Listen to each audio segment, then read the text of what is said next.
Maxime Bernier announced last month that he was leaving the federal Conservative Party and forming his own. Today, we found out the name of the party. It will be called the People's Party of Canada, or Le Parti Populaire de Canada in French. During his announcement about half an hour ago, Bernier said the party will fight for individual freedom, personal responsibility, fairness, and respect. Danielle Smith from Global News Radio 770 CHQR joins us to continue the conversation. So this is happening.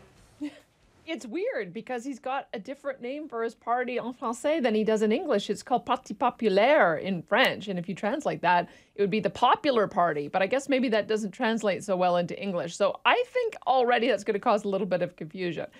Hey, look, I like Maxime Bernier. I like the ideas that he's putting forward. I like the premise of what he's saying is that you have two mainstream political parties that are so obsessed with making sure that they are politically correct and they're not going to alienate anybody, that they're not actually having important conversations about the issues that we're talking about on talk radio, at dinner tables, and with our friends and family. And so he wants to put those forefront in the discussion. Now, the question is, if you start talking about unpopular issues, is that going to help you build a coalition to be able to win seats in a parliament? That's, I think, the big challenge. I mean, I understand why he almost wants to be the conscience of the parliament or the voice of regular people in the political scene. But to be able to continue to have that pedestal, you have to continue to get elected. And I just don't know if he's building a coalition of issues that is going to be enough to be able to win any seats in the parliament, maybe not even his own. Yeah, well, how far can a voice of conscience even go? You're touching on it there. And how long would that even take to build support? Well, I just don't know. I mean, the issues that he always keys in on, and he is quite prescient on the issue of supply management when you think about it.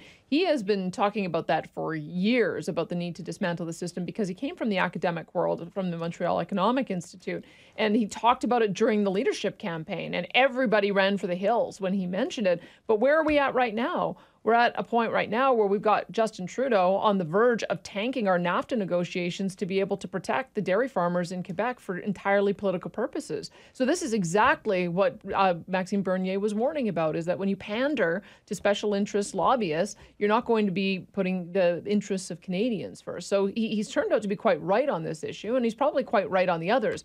The question is, there is just practical politics at play here. He only has about a year to be able to put together a party, establish constituencies across the country, be able to get enough candidates running for him, and put forward a credible campaign in order to be able to challenge and contest that election. If he doesn't win, if he doesn't get a breakthrough, I suspect we're not going to see much more develop out of his party. This is sort of his last shot at it, and he sure doesn't have very much time. Oh, lots to watch with this one for sure. Have a good show and a good weekend, Danielle. Thank you. You too.